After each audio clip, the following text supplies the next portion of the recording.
And so I realized that just because there is a gap between where I am and where I want to be, that is no reason to not accept myself right now. And actually, when I accept myself right now, I grow and I improve faster than when I am judging myself for that gap. So it's training. How do I focus on the gains and not just the gap? How do I look at the gap, not as evidence that I'm not enough, but I look at that gap as something I'm just excited to move towards. It's something that we get to choose every day. Welcome to Career Coaching Secrets, the podcast where we talk with successful career coaches on how they built their success and the hard lessons they learned along the way. My name is Davis Nguyen, and I'm the founder of Purple Circle, where we help career coaches scale their business to $100,000 years, $100,000 months, and even $100,000 weeks. Before Purple Circle, I've grown several 7- and 8-figure career coaching businesses myself, and have been a consultant at 2 career coaching businesses that are doing over $100 million each. Whether you're an established coach or building your practice for the first time, you'll discover the secrets to elevating your coaching business. Hey everyone, welcome to another episode of Career Coaching Secrets podcast. I'm your host, Rexhen, and today's guest is Dr. Laura Gallaher, an organizational psychologist, professional speaker, and USA Today bestselling author who helps high-achieving leaders unlock radical self-acceptance to elevate their leadership and lives. As the founder of Gallaher Edge, Laura brings over a decade of experience applying the science of human behavior to build aligned, high-performing cultures, from transforming NASA after the Columbia tragedy to guiding executives through deep personal growth and culture evolution. Known for her blend of science, heart, and humor, Laura is on a mission to evolve humanity through leadership development, conscious self-awareness, and the power of transformational conversation. And it's a pleasure for me to have her on the podcast today. Welcome to the show, Laura. Thank you for having me. Thank you for coming, Laura. It's a pleasure to have you on. I want to know more about how you got your business started. First of all, what inspired you to become a coach, then get a whole business around it? So you mentioned that I had worked for NASA, and just briefly, the Columbia accident, the investigation said that NASA's culture was to blame as much as the technical, physical things that went wrong. And so I was brought in to really help leaders focus on creating psychological safety within their teams so they could have a lot more open communication. And I was doing a lot of that with bringing teams together. And there was a strong desire for individual coaching inside NASA. So I decided to get certified actually while I was still internal. And so then I was doing internal coaching and consulting. But once I got certified, I felt kind of excited about how else can I bring some of this self-awareness work to other people, other industries? And so I decided to focus on technology companies, and because that's my experience in working with NASA, with engineers and the technology organization there. And so I connected with some technology leaders that were in my local area, which is Orlando, with this offer of executive coaching. I think I got really lucky to some degree that I met somebody who was very interested, very eager for coaching, and he wanted to bring some consulting work to his company. So once I got the coaching certification, even though I was still working for NASA, I started this business on the side. And about 10 months later, I had enough momentum going that I decided to leave the agency and just pursue entrepreneurship full time. And it's been about 12 years and a half since you started doing this. That's right. Yeah. Oh, amazing. Didn't mean to mention that. I was just saying that. No, I'm proud of it. It's such a cool thing that you like when you think about the story of how this got started. Yeah. Now, when you're working with leaders, when you're going through that coaching journey, what is it that you find the most rewarding since you started doing this? The light bulb moments are the most amazing. And sometimes what can feel really humorous, but also really rewarding is when somebody that I'm coaching brings back some kind of conclusion or information to me, and it really feels to them like it's from within them, that they generated it themselves. And I know that we've been talking about it for the last 3 months, but they've connected with it somehow. And when they feel like this is their own self-insight and it's from within, that's the most powerful. It's like that inception concept, I don't want it to feel like the wisdom is coming from me because it has to connect with their inner truth. And so those moments are fantastic. And often I'm coaching CEOs to start, and then they're so blown away by what they're learning about the science of human behavior and self-acceptance and self-awareness. And they're like, everybody in my company needs to learn this. Can we do more? Can we bring other people into this? And that's probably the best testimonial I can ever get is when they want to spend more time, more resources, and bring more human beings into the process. Except you start working with a leader, and then they'd also be happy to have you work on their team as well.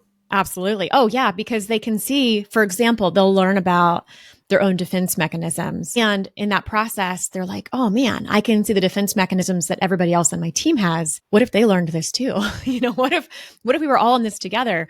And it really does make the whole thing easier because we learn so much about ourselves from how we interact with other people. And so they feel so excited about not maybe feeling like they're the only one on this personal growth journey, but that they have the chance to bring others along too.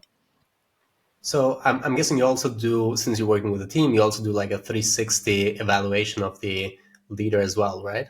I might be a little unorthodox on this. I think that 360s have their place, but we are huge. I say we because I have a team of 5. We are huge advocates for open and direct communication person to person. So one of the things that we talk about is if I give you feedback, that tells you more about me than it tells you about you.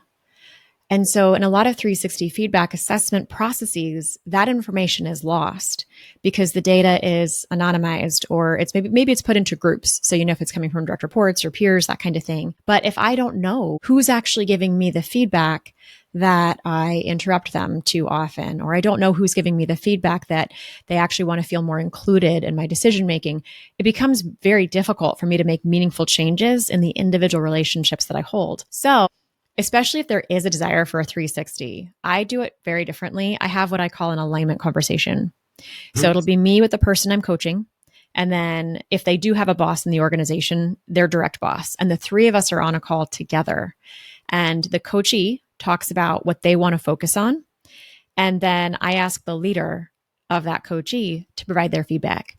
What do you think about what Allison is sharing? Do you feel like this is the right focus for her? Is there anything that you would elaborate on? Is there anything you want to, double down on? And then I watch them have a conversation. And then I will ask the coachee to share with the leader, what is it that your boss can do to really support you in this journey? How can she help you along the way? And then I observe them having that conversation. And what I love about this process is I'm not playing intermediary. I am not delivering feedback on the part of the leader because that's their job. But I do get to witness it directly. And so later, if I'm coaching, and I just make this name up, but then I'm coaching Allison, I can say, well, listen, when I was on that call with you and Janet, what I heard her speak about was this. And I think that that's probably a really powerful point for us to focus in on. So that way I'm not in that triangulation game because I think too many coaches fall into that.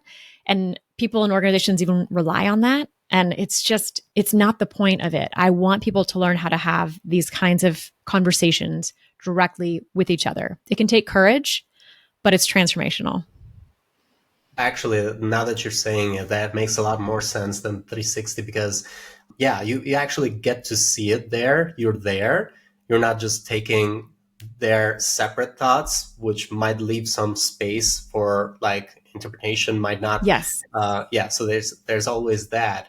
And that's a very interesting approach that you have. I haven't seen that come into the podcast before, but thank you for sharing that. I see a lot of value in that. So right now, when it comes to the people that you work with, we did mention that it's leaders, CEOs, and often if they wanted to, they bring you also into the team.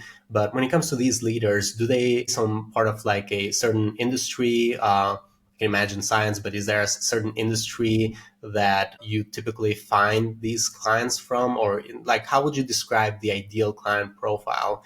And the reason why I mentioned that is some portion of them might be listening. Yeah.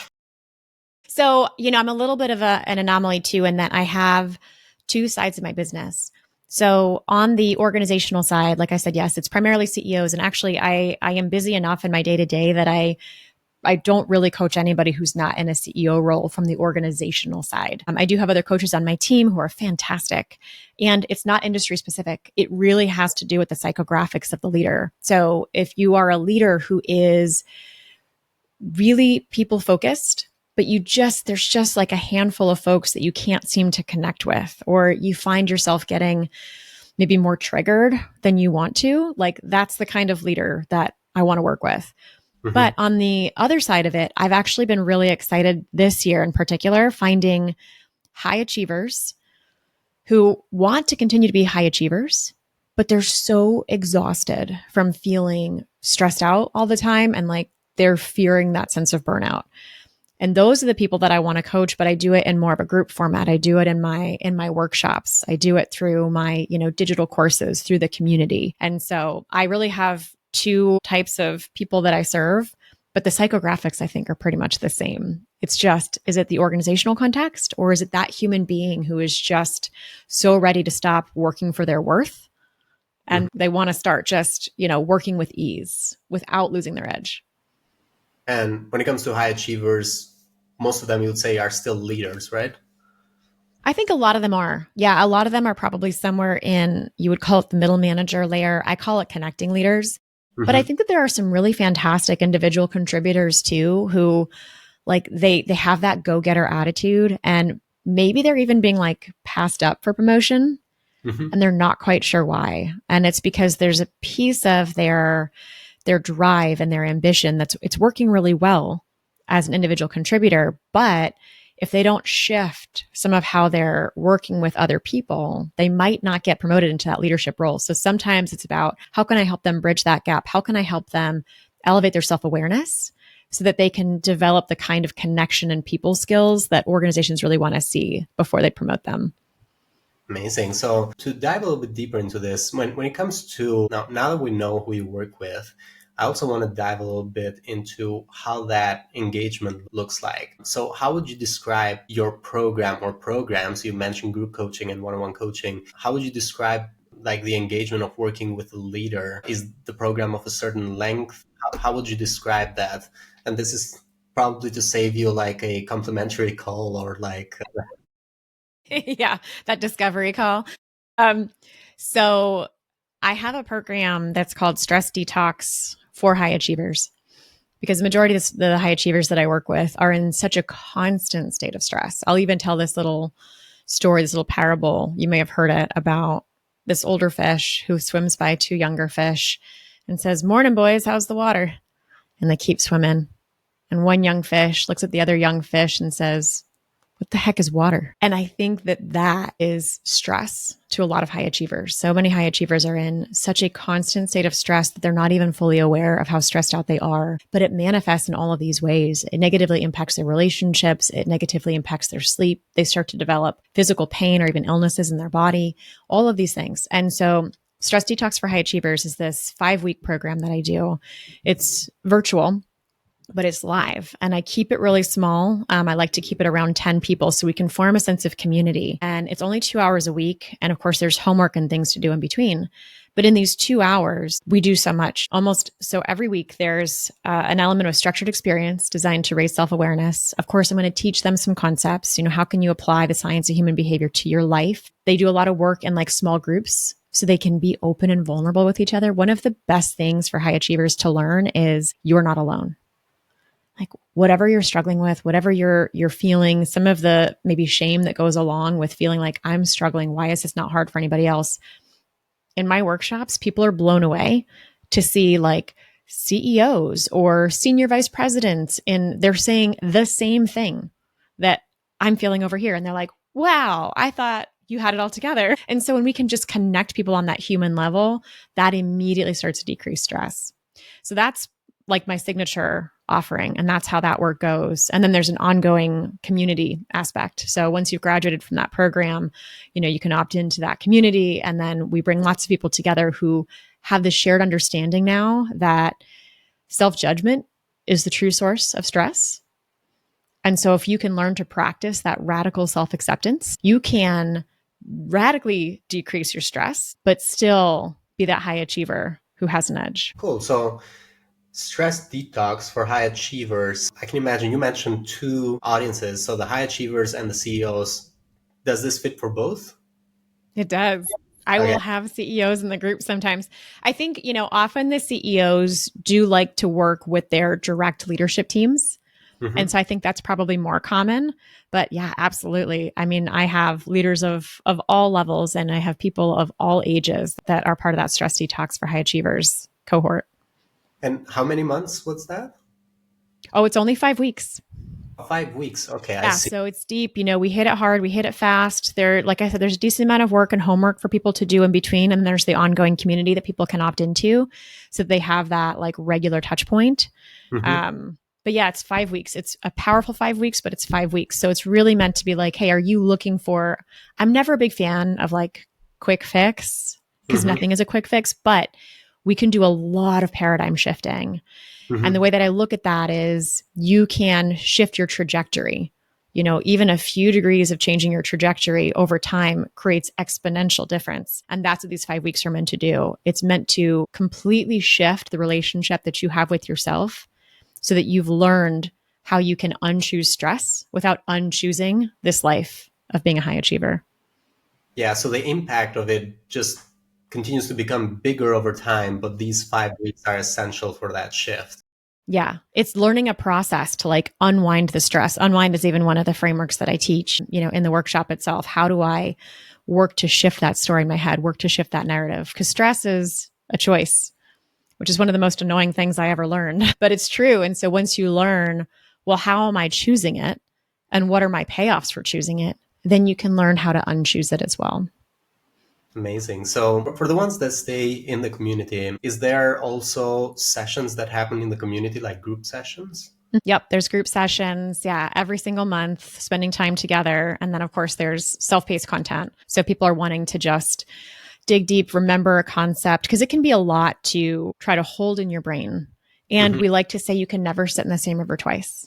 So Hmm. when it comes to some of that self-paced content, these micro learning videos, I work to keep them on the shorter side. Imagine every day just starting your day with like a 5-minute video that reinforces one of these like core concepts.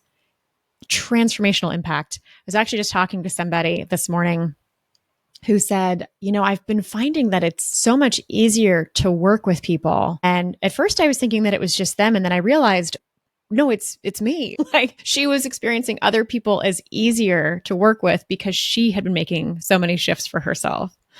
And I love hearing that. Amazing. Yeah.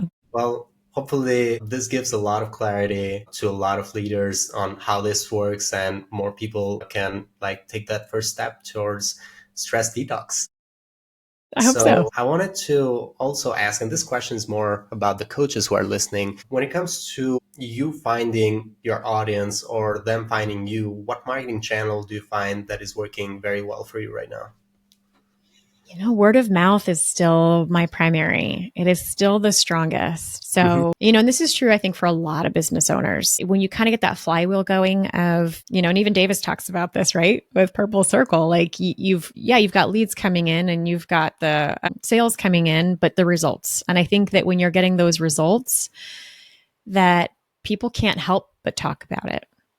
And because they're talking about it, that just brings in other interest. So, I do webinars on a monthly basis. So I do have that opportunity for newer people to sort of step into the ecosystem, Mhm. dip their toe in, see if they want to feel it out. But yeah, word of mouth is still my number one referral. That's how I get my leads for the most part. Cool. And do you also use any of the other channels? I imagine maybe LinkedIn or some other channel. Yes, I do love LinkedIn. I think it's, right now it's absolutely my favorite social media platform.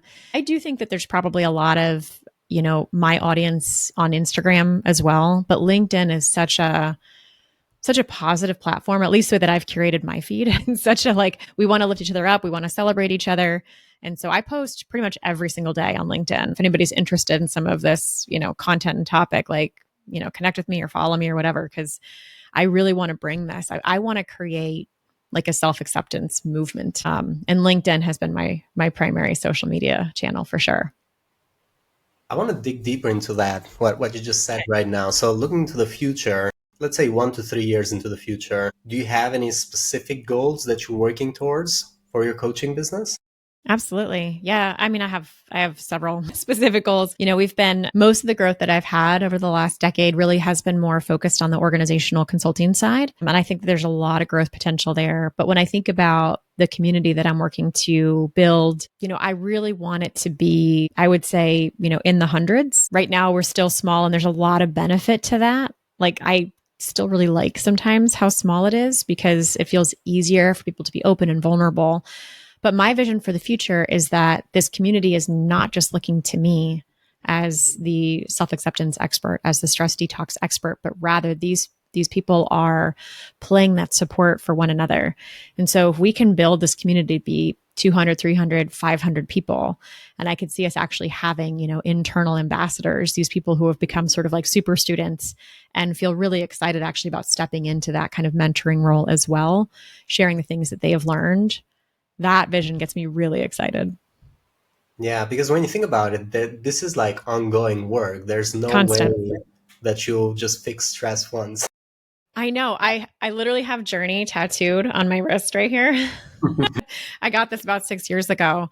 Yeah. And I'd had the idea for a couple of years before I even got it because I needed that reminder. There is no end to this growth journey when it comes to recognizing, how self-judgment takes us down and how self-acceptance lifts us up.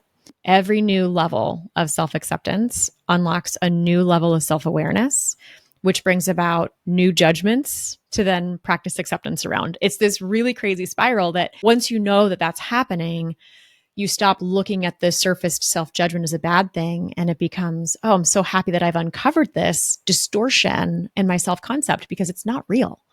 I am judging myself based on a false narrative and belief about myself. And I have the power to change that. So apart from like growing the community, is there any other, you mentioned a few of them, few goals? Other goals. Well, on the organizational side, I think the thing that I've enjoyed the most about working with organizations is it's really only taken one courageous leader to say, we're going to take this step together. We're going to do it as an executive team, and we're going to ask the levels of leadership below to join us on this journey. And working with organizations as a platform has been such a cool way to awaken people who never would have explored this for themselves. They never would have thought to explore it for themselves, but their leader or their leader's leader has brought it to them. And it's like this gift. And they're genuinely so grateful. So when I think about the organizational platform, to me, it really is still so much about being able to touch those individuals. And so for me, it's like, how can we start working with larger and larger organizations? Because as we can work with larger organizations, we have a bigger and bigger platform. And these companies can really start to be the thing that creates shifts in society as well. When you have people who have that higher degree of self-acceptance and organizationally that's felt, they become this beacon in society for like progress, for community, for compassion. And to me, that is like world changing stuff. So, I really want to grow things on the organizational side as well. I do think from a revenue perspective, it's a bigger driver right now. It may always continue to be that, but it's a wonderful way to contribute to that movement. Cool. So, and I believe like the bigger the organization, especially think of the type of work that you do, the bigger that impact as well. Yes, absolutely. It's so great. It's so neat when a leader has the courage to step up and say, hey, we're going to ask you to feel some things that you've maybe worked hard to not feel. And we're going to invite you to be vulnerable. You get to choose, but this can make a huge difference for us as a company and also for you in your lives. And most of the time, those leaders are greeted with such incredible gratitude. These people are like, I use this stuff at home. Like it's changing my life. I've had spouses thank me that I've never met. So yeah, the impact that we can have from an organizational platform perspective is very rewarding. I also want to touch a little bit on investments throughout the years of working in your coaching business. And again, this will go to the research, but also will be helpful for any coach listening. When it comes to investments, what have been some very good investments that you're proud of? Could be investments in yourself, investments in coaching business, coaching programs, masterminds, communities, whatever you think that it was actually a good investment, feel free to share it. And if there is any that you feel like it's not such a good investment or that you would have preferred to have avoided it, feel free to share that one too. Of course. So the things I've invested in that have had the biggest impact on me and my business are really the same foundation of the work that we do now with our clients. And so there's a program, we joke sometimes about how it's the world's best kept secret. We don't want it to be the best kept secret, but there's a program called the Human Element. And the human element has been around since the early 80s. It was created from a theory that was built in the 50s and 60s by a psychologist named Dr. Will Schutz, who was working with the Navy to help them improve team performance. And it's a combination, this program, of a lot of empirical evidence to have this scientifically backed theory as the foundation for the work, but a lot of also like humanist movement from the 70s. It's such a transformational self-awareness program. It was life-changing for me personally. I'm a licensed human element practitioner now, and it's a core part of every single client engagement that we do. There are core concepts as part of that program that are incredibly useful, I think, for coaches to learn and to bring into their work.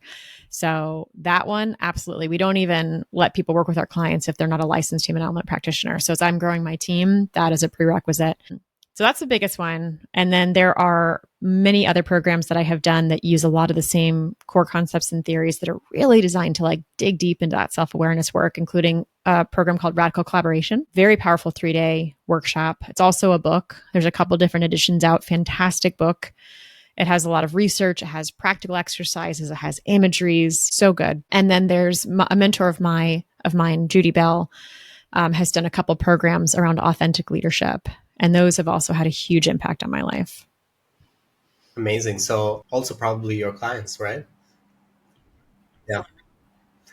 Cool. So when it comes to the human element, well, it could be maybe like something that doesn't come too often, but it certainly have come on my podcast a few times. I have to dig into what that is because it just keeps on coming, and I haven't had a chance to actually look into how that all works. Now you've convinced me to actually dive deep into that. Yeah. Do it. Check it out. There's Cool. one in October. It's a 5-day program, so it's a commitment, but it is worth it. It's worth it.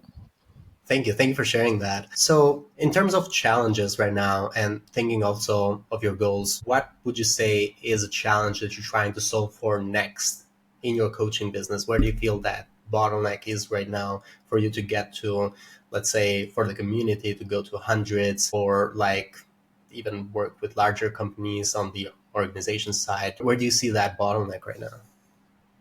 So on the individual side, right now I'm experiencing kind of like cross network effects, which I think is wonderful. People that know me from my organizational work who are now investing in themselves individually, to be a part of the community. One thing that I actually don't think I've quite figured out yet, as much as I post on LinkedIn, is I haven't figured out yet fully how to monetize the following on LinkedIn, because it's a new space for me.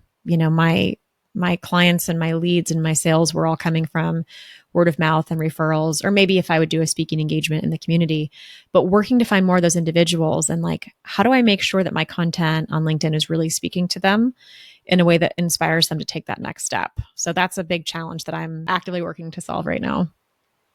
Cool. And by the way, I have had a podcast episode, which I do recommend for this type of challenge as well. He was an executive coach. His name was Raj Kara. Okay. He is building a platform to help coaches. He's building actually a software to help coaches write content on LinkedIn that actually does very well. So in that podcast episode, both him and I, we dive into how that works and a few of the content strategies. So there's like a podcast episode that's especially focused on that, which I'd recommend you check. Excellent. And anyone who's listening that wants to know more about LinkedIn content can check that as well. So thank you for sharing that. So LinkedIn is the focus right now. Do you see any other challenges apart from that? I think that's the main one that we're wanting to solve on that side. I think the ongoing question or challenge I have too is self-acceptance is something I'm very passionate about. And I think it's one of the most misunderstood. So for me, having that access to like customer discovery, speaking to these high achievers and then finding like, how can I use their language? I know that self-acceptance is the key to making literally everything in your life easier. And that's not hyperbole. That is true. It's actually how the world works. But most high achievers aren't walking around going, I really just could benefit from some higher self-acceptance. In fact, a lot of them are resistant to it because they misunderstand. They think that means they're not going to improve themselves. We even developed a quiz, like selfacceptancequiz.com, so you can see where do you fall on this 2x2 of self-acceptance and self-improvement. They're totally different dimensions. but looking to figure out how can I really connect with them in the most meaningful way. So for me, I think it's a lot of like classic marketing things of, how do I work to reach the people that I serve in greater numbers and not just counting on the word of mouth referrals, which are fantastic, but how can I like put up a bat signal?